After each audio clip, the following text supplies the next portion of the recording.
Hello champs, I hope you all are working very hard और आपकी तैयारी बहुत अच्छी चल रही है। आफ्टर अकाउंटेंसी एंड इकोनॉमिक्स इस वीडियो में मैं आपके साथ शेयर कर रही हूँ strategy to score 100 on 100 in your business studies exam.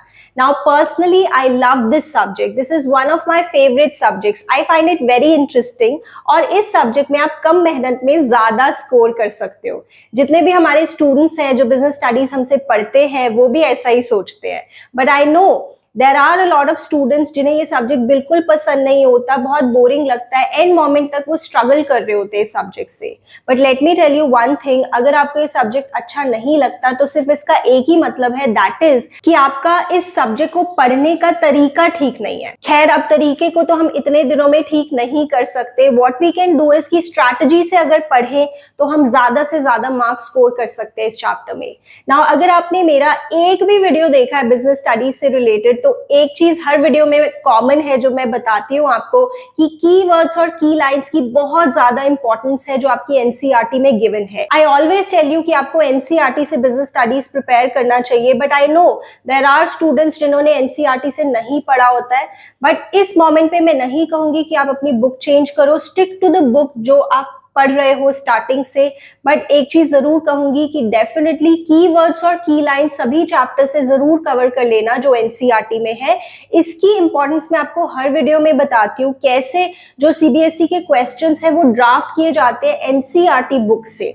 अब आप कहोगे कि अगर आपने एनसीईआरटी नहीं पढ़ी तो कीवर्ड्स और की लाइंस आप कैसे प्रिपेयर करोगे, तो इसके लिए मैंने आपके लिए मेहनत की हुई है। I have uploaded keywords and key lines from all the chapters of business studies. मैं पूरी प्लेलिस्ट का लिंक प्रोवाइड कर दूंगी डिस्क्रिप्शन में। Make sure to cover those. I am super proud of those videos और आप भी कहोगे कि हाँ, उन वीडियो से आपको सच में बहुत वैल्यू मिली, तो जरूर कवर करना। नाउ जैसे मैं पहले के वीडियोस में भी आपको बता रही हूँ कि एक समझदार बच्चा वही है जो पहले अंडरस्टैंड करे कि चैप्टर्स की वेटेज क्या है, किस तरह के क्वेश्चंस पूछे जाते हैं, एंड अकॉर्डिंगली प्रिपेयर करे। जैसे जो आपके पहले 3 चैप्टर्स है, nature and significance of management, principles of management और बिजनेस एनवायरनमेंट, इसमें टोटल 16 मार्क्स का आपके पेपर में आएगा, जिसमें देखो 7 मार्क्स के तो आपके एमसीक्यूज है, एक 3 नंबर का क्वेश्चन और एक 6 मार्क का क्वेश्चन जिसमें चॉइस हो सकती है। ये 6 मार्क का क्वेश्चन आपका प्रिंसिपल्स ऑफ मैनेजमेंट से रिलेटेड हो सकता है, ये कोई डायरेक्ट क्वेश्चन भी हो सकता है या केस स्टडी से रिलेटेड भी हो सकता है। तो इन 3 चैप्टर्स में आप देख सकते हो कि एमसीक्यूज काफी सारे पूछे जा रहे हैं, तो इस पे आप अच्छे से वर्क करेंगे। उसके बाद प्लानिंग और ऑर्गेनाइजिंग की बात करें, सिर्फ 2 चैप्टर्स में आपका 14 मार्क्स का कवर हो रहा है, तो इनको अच्छे से करेंगे। 2 नंबर के आपके एमसीक्यूज हो गए, 6 मार्क का एक प्लानिंग का क्वेश्चन, 6 मार्क्स का एक ऑर्गेनाइजिंग का क्वेश्चन। प्लानिंग के क्वेश्चन में चॉइस हो सकती है। देन स्टाफिंग, डायरेक्टिंग, कंट्रोलिंग, इन 3 चैप्टर्स में आपका 20 मार्क्स का पेपर बनता है, जो कि बहुत ज्यादा है। तो 2 नंबर के एमसीक्यूज हो गए, एक 3 नंबर का कंट्रोलिंग का क्वेश्चन जिसमें वो आपसे management by exception, critical point control ऐसा कुछ पूछ सकते हैं। स्टाफिंग चैप्टर में से एक 3 नंबर का क्वेश्चन, एक 4 नंबर का क्वेश्चन। सभी चीजें इंपॉर्टेंट है, देखो internal external sources of recruitment, selection का प्रोसेस, ट्रेनिंग के मेथड्स। देन डायरेक्टिंग चैप्टर में से 2 4 मार्क क्वेश्चंस ईच, इसमें भी चॉइस हो सकती है। फाइनेंशियल मैनेजमेंट और फाइनेंशियल मार्केट्स मैंने बहुत डिटेल में यूट्यूब पे कवर किया है। I have uploaded full fledged videos related to these chapters. 15 marks का बनता है। इसमें आप देखोगे 4 नंबर के एमसीक्यूज हो गए, 3 मार्क का एक फाइनेंशियल मार्केट चैप्टर से रिलेटेड क्वेश्चन हो सकता है, और 2 क्वेश्चन 4 मार्क ईच के फाइनेंशियल मैनेजमेंट चैप्टर से बन सकते हैं। आपको पता है ये कितना वास्ट चैप्टर है, इसमें से बहुत इंपॉर्टेंट क्वेश्चंस बनते हैं। देन मार्केटिंग और कंज्यूमर प्रोटेक्शन, दोनों चैप्टर्स मिला के 15 मार्क्स का बनता है आपका। इसमें 5 मार्क्स के तो आपके एमसीक्यूज है, 4 मार्क का एक क्वेश्चन कंज्यूमर प्रोटेक्शन से हो सकता है, which could be related to consumer rights या फिर जो रिड्रेसल मशीनरी है कंज्यूमर प्रोटेक्शन एक्ट 2019 में, और मार्केटिंग चैप्टर में से 6 मार्क का क्वेश्चन बन सकता है। नाउ कीवर्ड्स और की लाइंस के बारे में तो मैंने आपको पहले ही कहा, ये आपको मस्ट करना है, इसके बिना आप नहीं एक्सपेक्ट कर सकते कि आपके बहुत अच्छे मार्क्स आएंगे। मैं कुछ एग्जांपल्स आपको देती हूँ, वैसे तो मैंने वीडियोस में फुल फ्लेजेड तरीके से कवर किया, but I will give you some examples here. देखो जैसे यहाँ पे लिखा है successful organisations do not achieve goals by chance but by following a deliberate process. तो डेलिब्रेट वर्ड देख के बच्चे समझते हैं कोऑर्डिनेशन हो सकता है, क्योंकि उसमें हम पढ़ते हैं coordination is a deliberate function, right. But actually इसका सही आंसर है मैनेजमेंट। ये मैनेजमेंट की वन ऑफ द डेफिनेशंस है, एनसीईआरटी में एज इट इज लाइन आपकी गिवन है, तो दिस इज अ की line. Successful organisations do not achieve their goals by chance, तुक्के से गोल्स अचीव नहीं होते, but by following a deliberate intentional process, which is actually management. And you know, management is a process because it has series of steps or series of functions: planning, organizing, staffing, directing, controlling. ठीक है, मैं आपको कुछ examples दे रही हूँ। Then अगर वो आपसे क्वेश्चन में पूछते हैं कि कॉम्बिनेशन ऑफ वेरिएबल्स बताओ, तो बच्चों को पता नहीं लगता कि कॉम्बिनेशन ऑफ वेरिएबल्स में वो क्या पूछ रहे हैं। तो इसका मतलब है एलिमेंट्स ऑफ मार्केटिंग मिक्स, जो कि आपके 4 P's है, right. Place, product, price, promotion. तो ये हो गई combination of variables. Then nature of management पूछ रहे हैं, तो आपका ध्यान कहां जाना चाहिए? Management as an art, management as a science, management as a profession. Heading पे ध्यान दो कि what they are asking in the question. Functions of management पूछ रहे हैं, तो planning, organising, staffing, directing, controlling में से ही कुछ आंसर होगा। इतना बेसिक ये है, फिर भी मैंने देखा है बच्चे इसमें गलती करते हैं। फंक्शंस ऑफ मैनेजमेंट पूछा है और कुछ और ही आंसर दे रहे होते हैं। मिनिमम ऑफ कॉन्फ्लिक्ट जो कीवर्ड है that is related to coordination, और कोऑर्डिनेशन का एक और कीवर्ड है जैसे सिंक्रोनाइजेशन। एस्पेक्ट्स ऑफ मैनेजमेंट में हमारा आ जाता है इफेक्टिवनेस और एफिशिएंसी। देन अगर एस्पेक्ट्स ऑफ स्टाफिंग पूछ रहे हैं, तो रिक्रूटमेंट, सिलेक्शन, ट्रेनिंग में से कुछ होगा। प्रोडक्ट रिलेटेड डिसीजंस पूछ रहे हैं, तो ब्रांडिंग, पैकेजिंग, लेबलिंग में से कुछ आपसे वो पूछ रहे हैं। देन एक क्वेश्चन आया एक पेपर में कि फंक्शन ऑफ मैनेजमेंट पहचानो और इस फंक्शन ऑफ मैनेजमेंट के टाइप्स भी पहचानो। तो बच्चे कंफ्यूज हो गए कि फंक्शंस ऑफ मैनेजमेंट के टाइप्स क्या हो सकते हैं। तो ध्यान देना, प्लानिंग, अगर फंक्शन ऑफ मैनेजमेंट की बात करें, क्या प्लानिंग के टाइप्स होते? Yes, types of plans. Then organising, क्या ऑर्गेनाइजिंग के टाइप्स होते? नहीं। ऑर्गेनाइजेशन के टाइप्स हो सकते हैं बट ऑर्गेनाइजिंग के टाइप्स नहीं होते। स्टाफिंग के भी कोई टाइप्स नहीं होते, डायरेक्टिंग के भी कोई टाइप्स नहीं होते, कंट्रोलिंग के भी कोई टाइप्स नहीं होते। तो उसका आंसर था प्लानिंग, और उसका टाइप पहचाना था, जैसे टाइप्स ऑफ प्लान्स में strategy, policy, programme, budget, method, rule etcetera. ठीक है। देन इस तरह का question, real point of decision making in planning process, जब आपको एक्चुअली ऑल्टरनेटिव सिलेक्ट करना है, तो सिलेक्टिंग एन ऑल्टरनेटिव। यहां पे मैं आपको कीवर्ड्स की इंपॉर्टेंस बता रही हूँ। देन अगर कोई ऐसा ट्रेनिंग मेथड है जिसमें वो कह रहे हैं कि हाईटेक मशीनरी यूज हो रही है या सोफिस्टिकेटेड मशीनरी यूज हो रही है, तो ये कौन सी ट्रेनिंग की टाइप है? This is vestibule training. Then उसके बाद अगर ऐसा लिखा है कि एक पर्सन है जो अपना सक्सेसर तैयार कर रहा है पहले से ही, तो ये कौन सा एलिमेंट ऑफ डायरेक्टिंग है? तो जब भी सक्सेसर की बात होगी तो they are actually talking about leadership, की जो एक अच्छा लीडर है वो जब रिटायर हो जाएगा या अगर उसकी डेथ हो जाए तो उसके बाद कौन उसकी जगह लेगा, वो होता है सक्सेसर। तो एक अच्छा लीडर पहले से ही अपना सक्सेसर तैयार करता है। देन ऐसा इंसेंटिव जो एक फीलिंग ऑफ ओनरशिप क्रिएट करता है एम्प्लॉइज में, तो this is a financial incentive which is को पार्टनरशिप और स्टॉक ऑप्शन। ठीक है, इस तरह से आप अपनी तैयारी को अच्छा करेंगे, इस तरह से आप अपनी तैयारी को स्ट्रॉन्ग करेंगे कीवर्ड से। देन ये क्वेश्चन देखो, इसमें वो क्या पूछ रहे हैं, this is a very interesting question. The concept being discussed by Vikrant's father links which financial decision with the investment decision. तो एक बात और कि पहले आप रिक्वायरमेंट ऑफ द क्वेश्चन पढ़ो कि वो क्या पूछ रहे हैं, फिर आप केस पढ़ोगे, तो इससे आपका टाइम सेव होगा, क्योंकि पहले ही आपको पता लग जाएगा कि आपको किस डायरेक्शन में सोचना है। तो जैसे इस क्वेश्चन में वो क्या बता रहे हैं, Vikrant joins his father's business of organic masalas near Kotgarh in Himachal. Near Kotgarh in Himachal. Okay, after completing his MBA, in order to capture a major share of the market, he decided to sell the product in small attractive packages by using the latest packaging technology. His father suggested that they hire financial consultants to estimate the amount of funds that would be required for the purpose and timings when it would be required. You know, this is the key line for financial planning. और financial planning का एक और keyword है financial blueprint, preparation of financial blueprint of an organisation's future operations. तो इस question को पढ़ के बच्चे इसका आंसर देते हैं फाइनेंशियल प्लानिंग, और उन्हें बहुत प्राउड फील होता है कि हम ये लाइन पहचान पाए that this is related to financial planning. But इसका आंसर फाइनेंशियल प्लानिंग नहीं है, because what they are asking is not the concept which is being discussed in the case, they are asking कि ये जो concept है, मतलब ये जो फाइनेंशियल प्लानिंग की बात हो रही है, ये किस फाइनेंशियल डिसीजन को जोड़ती है विद द इन्वेस्टमेंट डिसीजन। तो 3 तरह के फाइनेंशियल डिसीजंस होते हैं, फाइनेंसिंग, इन्वेस्टमेंट और डिविडेंड डिसीजन।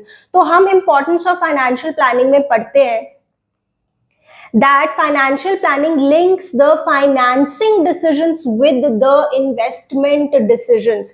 तो यहाँ पे पूछे कौन से फाइनेंशियल डिसीजन को ये जोड़ता है with the investment decision, तो इसका सही आंसर है फाइनेंसिंग डिसीजन। तो देखो इस तरह के क्वेश्चंस पूछे जाते हैं, तो you have to prepare yourself. तो अभी मार्क कर लो अपनी बुक में इंपॉर्टेंस ऑफ फाइनेंशियल प्लानिंग में, अगर आपने नहीं किया हुआ है you can mark it here. It provides a link between investment and financing decisions on a continuous basis। तो आपने देखा कितनी ज्यादा इंपॉर्टेंस है कीवर्ड्स की। देन ये भी एक क्वेश्चन है, name the function of management which helps in the formulation of future plans in the light of the problems that were identified and this helps in better planning in the future period. तो function of management पूछ रहे हैं, तो planning, organising, staffing, directing, controlling में से कोई होगा। तो बच्चे देख रहे हैं कि यहाँ पे प्लानिंग के बारे में बार बार लिखा हुआ है, तो आंसर प्लानिंग होगा। इतना थोड़ी हम डिटेल में सोच सकते हैं, बट एक्चुअली आंसर प्लानिंग नहीं है, आंसर है कंट्रोलिंग। यहाँ पे बात हो रही है कि हम फ्यूचर के प्लान्स अच्छे से बनाना चाहते हैं, क्योंकि हमने कुछ प्रॉब्लम्स को आइडेंटिफाई किया है और हम नहीं चाहते कि फ्यूचर में हम अपने गोल्स को अचीव ना कर पाए, इसलिए अभी हमें करेक्टिव एक्शन लेना होगा। So they are talking about controlling. Again I will tell you the importance of NCERT here, that as it is this line is given in your book here. This process helps in formulation of future plans in the light of the problems that were identified and thus helps in better planning in the future period। Now ये तो सिर्फ एक example दे रही हूँ, इसी तरह की बातें मैंने हर एक चैप्टर से रिलेटेड की हैं कीवर्ड्स वाले वीडियोस में। लास्ट क्वेश्चन आपको दिखा रही हूँ कीवर्ड्स की इंपॉर्टेंस से रिलेटेड। यहाँ पे वो आपसे पूछ रहे हैं which concept of marketing discussed above is performing the important function of communicating with the potential buyer and promoting its sales. अगर मैं आगे ना भी पढ़ूं तो भी मैं इसका आंसर दे सकती हूँ। This is actually labelling. Labelling में आपको क्लियरली ये लाइन गिवन है आपकी बुक में, मार्क कर लो अभी। Labels perform number of important functions related to communicating with the potential buyers and promoting the sales of the products। तो देख रहे हो इसकी इंपॉर्टेंस, क्योंकि जब आप ये क्वेश्चन पढ़ोगे तो कहीं कहीं आपको इसका आंसर पैकेजिंग भी लग सकता है, बट इस लाइन से क्लियर हो जाता है कि ये डेफिनेटली लेबलिंग है। I'll still read it। Tomato Limited, a food delivery service app, has recently faced criticism for the tampering of their product by their delivery boys। Tomato Limited decided to put a hologram seal on the food packets in order to protect the contents from spoilage, leakage, pilferage, damage, along with the tag with the safety warning for the consumers to check the seal। तो इससे आपको packaging लग सकता है, but जो वो actually आपसे पूछ रहे हैं, जैसे मैंने आपको ये लाइन भी दिखाई है एनसीईआरटी में, what they are actually asking is वो कॉन्सेप्ट ऑफ मार्केटिंग जो ये फंक्शन परफॉर्म करता है, of communicating with the potential buyers and promoting the sale of the product। So this is labeling। आप समझ गए ना what I'm trying to tell you कि keywords और key lines की बहुत ज्यादा इंपॉर्टेंस है। देन हम बात करेंगे कि आपको प्रेजेंटेशन पे भी वर्क करना है। मैं आपको आंसर शीट दिखाती हूँ जो टॉपर की गिवन है हमें सीबीएसई की वेबसाइट पर। तो यहाँ देखेंगे, this is the answer sheet. तो देखो, आपने अगर ऑप्शन लिखी है ए बी सी डी तो उसके साथ पूरा लिख दो द फुल ऑप्शन, ताकि कोई कंफ्यूजन ना रहे एग्जामिनर के लिए, क्योंकि कई बार आप ए लिख रहे हो बट वो लग बी रहा है ना, तो ऐसी कंफ्यूजन नहीं होनी चाहिए। तो देखो कितना अच्छे से नीटली लिखा हुआ है इस बच्चे ने, एंड यू सी जहां पे इंपॉर्टेंट बातें उसे अंडरलाइन किया हुआ है, कैसे क्वेश्चन नंबर प्रॉपर्ली मार्क किया हुआ है, पॉइंट्स में आंसर्स लिखे हुए हैं ए बी सी डी ऐसे बना के। जो केस स्टडी में पूछा है पहली लाइन में वो चीज आप लिखेंगे। किस तरह से बच्चे ने मार्क की है important lines, this is so nice. And the handwriting is also very beautiful, but I no सभी बच्चों की हैंडराइटिंग अच्छी नहीं होती है। But what you can do is कि अगर आपकी हैंडराइटिंग अच्छी नहीं भी है तो आप खुला खुला लिखेंगे, स्पेसिंग करेंगे प्रॉपर, अंडरलाइन कर देंगे इंपॉर्टेंट चीजें और पॉइंट्स में लिखेंगे। इसी से आपका पेपर काफी प्रेजेंटेबल लगेगा। उसके बाद केस स्टडीज आपको बहुत सारी प्रैक्टिस करनी है और इसमें आपको कीवर्ड्स बहुत काम आएंगे। एमसीक्यूज आपको बहुत सारी प्रैक्टिस करने हैं, 20 मार्क्स के तो स्ट्रेट अवे एमसीक्यूज ही हैं। तो रेफर टू द वीडियोस, मैंने टॉप 100 एमसीक्यूज डिस्कस किए हैं बिजनेस स्टडीज के लिए, बहुत ही यूजफुल वीडियो है, लिंक प्रोवाइड कर दूंगी अगेन डिस्क्रिप्शन में, जरूर कवर कर लेना। And then PYQ, CBSE sample paper questions business studies के लिए तो स्पेशली ये बहुत यूजफुल है। तो इस साल का जो लेटेस्ट सीबीएसई सैम्पल पेपर है that I have already uploaded. In fact previous year का सैम्पल पेपर भी आपको मिल जाएगा, उससे प्रीवियस ईयर का सैम्पल पेपर भी आपको मिल जाएगा, प्रीवियस ईयर का एक्चुअल क्वेश्चन पेपर भी मैंने डिस्कस किया हुआ है। सभी वीडियोस का लिंक मैं डिस्क्रिप्शन में प्रोवाइड कर दूंगी, जरूर कवर कर लेना, वो आपको बहुत हेल्प करेंगे। ठीक है, उसके बाद lately CBSE image based questions भी पूछने लगा है आपके बिजनेस स्टडीज में भी, जैसे मैं आपको इकोनॉमिक्स में भी बता रही थी। तो इमेज बेस्ड क्वेश्चंस के लिए भी आप प्रिपेयर करेंगे, आपको देखने को मिल सकते हैं क्वेश्चंस अपने पेपर में। I bring a separate video related to that. जैसे इस बार के सैम्पल पेपर में एक इमेज थी जो आपकी एनसीईआरटी से ही उन्होंने पिक की है। There are some people standing and वो together they are working as a team, और पूछ रहे हैं कि which characteristic of management is this. तो उसका आंसर था management helps in achieving group goals. ठीक है, देन एक और पिक्चर जो अगेन एनसीईआरटी से ही है, जिसमें जो विमेन हैं they are working more and more, they are participating more and more in the economic activities. तो ये कौन सा एनवायरमेंट है? तो दिस इज सोशल एनवायरनमेंट, क्योंकि लोगों की थिंकिंग चेंज हो रही है, लोगों का आउटलुक बदल रहा है। और इसमें कौन सा फीचर ऑफ बिजनेस एनवायरनमेंट, इससे हमें पता लगता है कि अगर ज्यादा विमेन ऑफिस में जा रही हैं तो इससे पैकेज्ड फूड्स की डिमांड बढ़ रही है, कॉस्मेटिक इंडस्ट्री में कॉस्मेटिक्स की डिमांड बढ़ रही है, और वो अगर काम पे जा रही हैं तो उन्हें गैजेट्स भी चाहिए, लैपटॉप चाहिए, फोन चाहिए, तो इलेक्ट्रॉनिक्स की भी डिमांड बढ़ रही है। तो ये कौन सा फीचर ऑफ बिजनेस एनवायरनमेंट है? तो उसका आंसर था इंटर रिलेटेडनेस, राइट। तो इमेज बेस्ड क्वेश्चंस के लिए भी आपको खुद को प्रिपेयर करना है, और ये इमेजेस आपकी एनसीईआरटी से ही हो सकती है, राइट। तो बहुत अच्छे से मेहनत करते रहो। अब हम मिलते हैं नेक्स्ट वीडियो में।